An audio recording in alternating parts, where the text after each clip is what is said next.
안녕하세요, 힐링수육입니다. 방금 출발한 현님의 팔 동작을 보니 무엇인가 어색하지 않나요? 자, 그 이유는 물을 마지막까지 당겨주는 피니시 동작이 물 밖으로 나온 뒤에 팔을 꺾어주고 있기 때문입니다. 자유형에서 속도를 결정하는 부분은 물속에서 얼마나 효율적으로 물을 당겨주느냐입니다. 킥판을 잡고 스트로크 구분 동작을 통해 피니쉬의 느낌을 가져가기 위한 훈련 방법인데요. 물속에서 팔이 움직이는 과정은 캐치, 풀, 푸시, 피니쉬 2단계로 볼 수가 있습니다. 수영하는 회원님들을 보면 마지막 팔꿈치를 뻗는 동작에 신경을 쓰는 분들이 그리 많지 않습니다.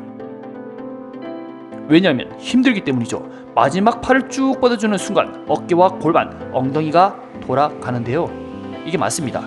그리고 이때 팔도 당기는 추진력이 부족하거나 발차기가 약할 경우에는 몸이 가라앉게 됩니다. 연세가 있는 분들은 늦은 나이도 수영을 시작하여 이런 동작을 수행하려면 굉장히 힘이 든 사례가 많습니다. 저는 피니쉬를 보는 관점을 발전 가능성에 보고 있습니다. 발차기를 꾸준히 차도 연골이 과연 튼튼한가? 골반과 엉덩이가 틀어져도 이 순간 사이드킥을 버텨낼 수 있는지, 그리고 마지막까지 물살을 뻗어낼 수 있는 삼두 근육이 존재하는지, 상대적 평가를 통하여 힘이 좁고 그리고 어릴수록 높은 수준을 요구하게 됩니다. 지금 가고 있는 현님 마지막 피니시 동작을 훌륭하며 적절히 골반과 엉덩이를 틀어 어깨 롤링 상태를 잘 가져가고 있습니다. 자, 돌아올 때는 허벅지에 킥판을 끼우고 저병으로 갑니다. 아이고, 평소 다리 벌려서 저병킥 하는 분들 킥판 바로 이렇게 날아갑니다. 자, 자유형 PDC 훈련 동작은 굉장히 힘이 듭니다. 자유형은 캐치, 풀, 푸시, 피니시가 연계 동작으로 한 번에 이루어지지만 구분 동작은 곧 나 앞으로 이렇게 모양을 그리면서 수영을 할 거야 라고 표현을 하기도 합니다. 이렇게 계획을 세우고 천천히 움직임에 집중하는 시간이라 보면 되겠습니다. 와우, 킥판과 몸이 한 문처럼 부드럽게 가는 모습. 허벅지 힘이 없으면 킥판은 뒤로 날아가 버리겠죠. 잘 가고 있는 중입니다. 자유형 팔꺾기 연습을 하면서 동시에 마지막 피니시 동작까지 신경을 쓰는 것과 킥판을 끼워 물속 웨이브의 힘을 강하게 가져가면서 두 다리가 벌어지지 않고 함께하는 이런 동작들을 하나의 제대로 된 연습 방법이 여러가지 효과를 내는 연쇄작용을 하기도 합니다. 자, 1번 현님의 킥판 잡고 자유형 피니시보다 훨씬 더 지금 자유로워진 자연스러운 모습이라 볼 수 있습니다. 자, 킥판을 잡고 할 때 장점은 안정감, 구분 동작을 가져가면서 앞에 놓인 킥판의 부력이 내 몸을 살짝 띄워주게 되는데요. 그럼에도 단점은 또 뚜렷합니다. 손가락으로 킥판을 잡을 때 들어가는 가벼운 악력이 어깨가 돌아가는 롤링을 방해하기도 합니다. 그럼에도 우리는 킥판 사용을 포기 못하죠. 킥판 사용의 장점과 단점은 뚜렷하며 결국 우리 모두 킥판 없이 자유형을 잘하는 것이 목표가 되며 그 결과가 잘 나오면 그만입니다. 지금 가고 있는 현님의 아쉬운 점은 이 마지막 피니쉬에서 70% 이상의 힘을 줘야 됩니다. 근데 보면 캐치, 피니시까지는 물을 당기는 강도가 똑같으면 안됩니다. 마지막 뻗는 동작이 강해야 스트림 라인 유지가 되면서 글라이딩에 효율적입니다. 자, 3번 현님의 힘있게 출발했습니다.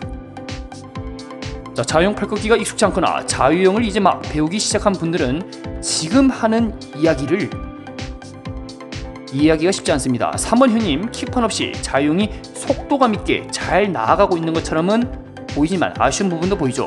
실제 피니시 동작까지 가지 못하고 팔을 푸시 단계에서 퍼올리는 모습을 발견할 수 있었습니다. 그 이유는 킥판을 잡고 구분 동작에서부터 이 피니시 동작이 나오지 않았기 때문입니다. 그 전 과정 다시 한 번 더 보겠습니다. 자, 옆으로 몸이 돌아가는 롤링 과정에서 팔은 차렷자세에서 가깝게, 그리고 주머니에서 손이 빠져나오듯이 해야 됩니다. 지금 킥판 때 나오는 습관이 그대로 나오는 모습이죠. 그만큼 연습대 과정이 결과로 나오게 됩니다. 자, 4번 현님 좋은 사례 한번 더 보겠습니다. 자, 이 몸이 돌아가는 과정에서 차렷 자세에서 가깝게 진짜 이 주머니에서 손이 나오는 것처럼 보입니다. 킥판을 잡고 연습을 하는 과정에서부터 실제 저렇게 반복적 행동을 꾸준하게 해왔습니다. 자, 물을 무겁게 잡아 마지막까지 당겨주는 모습이 인상 깊은데요. 킥판이 없으니 더더욱 추진력이 생기는 4번 회원님이었습니다. 자, 자용을 하면서 물 밖에 팔 꺾기 동작, 그리고 이 글라이딩 보이는 부분만 우리는 보고도 이 사람이 수영 실력이 어느 정도인지 판단할 수 있습니다. 그 바탕에는 보이지 않는 물속 행동이 거의 다 했다 해도 무방합니다. 수영을 쉽게 편안하게 하기 위해서는 연습 과정이 힘들어야 됩니다. 대부분 회원님들 중급 이상만 되면 킥판을 잡고 팔 돌리기는 초급때나 하는 것이고, 딱 발차기 용도로만 킥판을 쓰고 끝을 내죠. 내가 저변까지 완벽히 배우고도 사실 자유형을 잘한다는 보장이 딱 없습니다. 단순 완주에만 의미를 둔 자유형일 수도 있고, 평소 건강 단련을 위한 체력 관리 용도로 하는 자유형일 수도 있죠. 그게 시간이 지나 어찌어찌 하다가 저변까지 완주하고 상급반으로 이동하는 경우가 대부분입니다. 하지만 이 자유형 피니시, 즉 마지막 물을 당기는 구간에서 팔꿈치를 펴는 연습을 하지 않아서 멀리는 가겠는데 속도가 빨라지지 않는 기이한 현상을 경험합니다. 자유형 피니시로 속도의 추진력은 물론 스트로크 횟수를 줄여 체력까지 아낄 수가 있다면 이 연습 과정은 필수입니다. 필수는 자유형 자세를 누가 봐도 이쁜 자세, 쭉쭉 나아가는 자세 정도로 보면 그 기준점이 되겠습니다.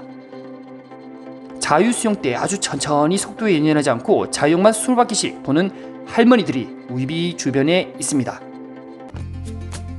우리는 그분들이 연세를 보고 그 정도 나이에 아주 대단하고 존경을 표하기는 하지만 아주 이쁜 자세라고 말은 하지 않습니다.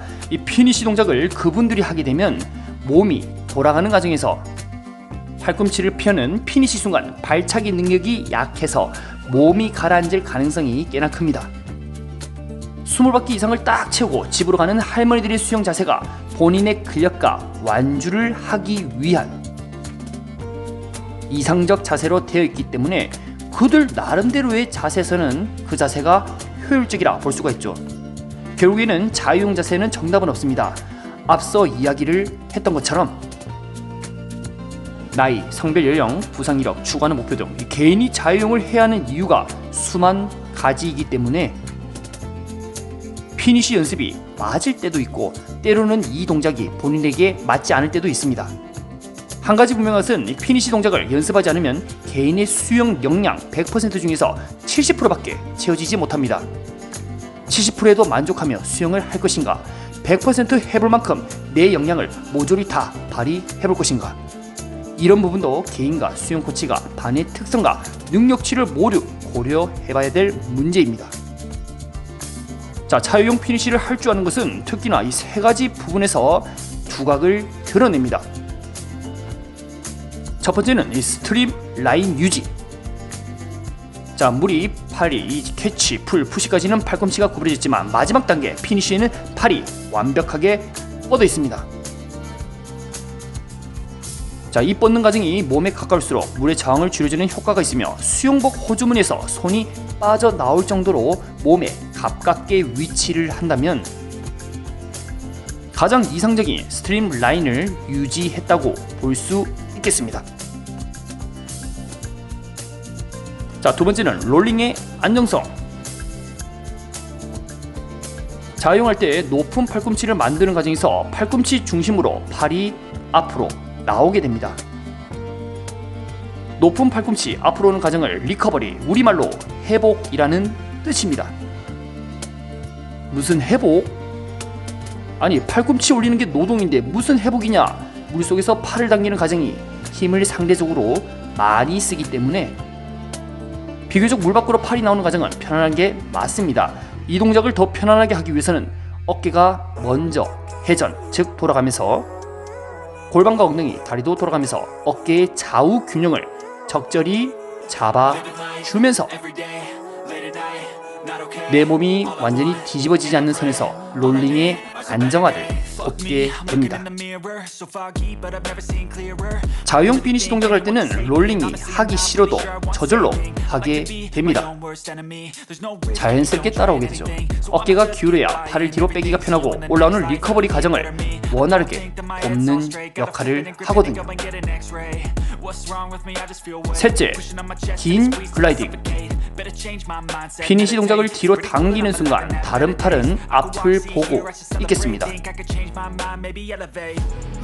그 부분에서 시간을 끌어줘야 좌우 팔들이 회복하는 시간을 갖게 됩니다. 단거리 측면에서는 물속 캐치, 풀, 푸시 동작을 빠르게 가져가는 것이 유리하지만 연습 시에는 피니시 동작을 충분히 해준다면 평소 물잡기, 캐치, 풀, 푸시 동작을 더 빠르고 더 강력하게 해낼 수가 있습니다. 긴 글라이딩의 효과로 장거리 능력뿐만 아니라 물잡기 능력 강화로 단거리 측면에서도 효과가 충분히 크다면 이 자유형 피니시 동작이 주는 효과는 어마어마하기 때문에 말로 또 표현할 수가 없습니다. 평소 피니시가 습관이 안 되어 있는데 연습하는 과정도 무조건 된다고도 볼 수가 없습니다. 연습이 한 번에 성공을 안 된다는 말이죠. 하루에 조금씩 시간을 투자하여 반복적 습관이 되어야 흉내라도 낼 수가 있습니다. 우리가 연습을 통해 신경계에서 가장 먼저 반응을 하여 물의 감각을 기르게 됩니다. 그 다음에는 근력 상승. 자, 근력의 상승이 이제 따라오면서 몸의 근육이 또 생성되면서 그 다음 파워가 나오게 되는 거죠. 그 이후부터 자유형 피니시가 여러분들 가깝게 만들어집니다. 자유형 피니시를 할 때 여러분들이 가장 어려워하는 점은 어느 타이밍에 물 밖으로 팔을 빼느냐입니다. 타이밍이 그만큼 중요하다는 말인데요. 지금처럼 물 밖에서도 팔꿈치를 펴서 회전하는 것은 스트레이트 암, 길게 뻗은 팔입니다. 초급 시절은 저렇게 스트레이트 암으로 연습을 하는 이유가 마지막 피니시 구간의 물을 제대로 잡기 위해서 그 물의 감각을 기르기 위해서입니다. 팔을 꺾는 중상급 수준으로 올라갈 경우에는 주머니에 손이 나오듯 팔꿈치 중심으로 앞으로 손등을 가져오게 됩니다. 이 과정에서 물속 팔을 펴서 피니시하느냐, 피니시할 때 팔이 물 밖으로 실수로 나와버릴 것이냐, 이런 차이점이 나오죠. 여기 과정에서 물 밖으로 나오는 실수 사례가 참 많았습니다.